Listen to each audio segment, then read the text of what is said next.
Hey guys, welcome back to this session. And in this session, we'll talk about the different components of a COBOL programming language.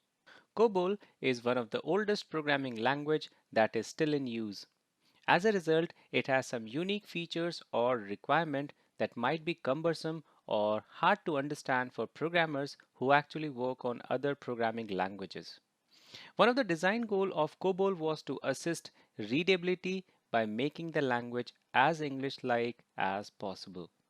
So for better understanding, I've divided the entire structure of COBOL into different components.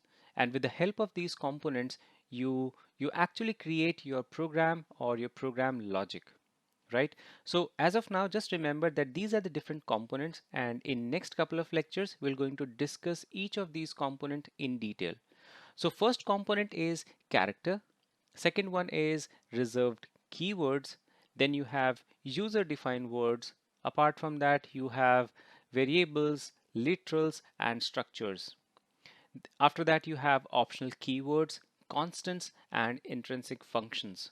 And with the help of these components, you can create your business logic of the COBOL program.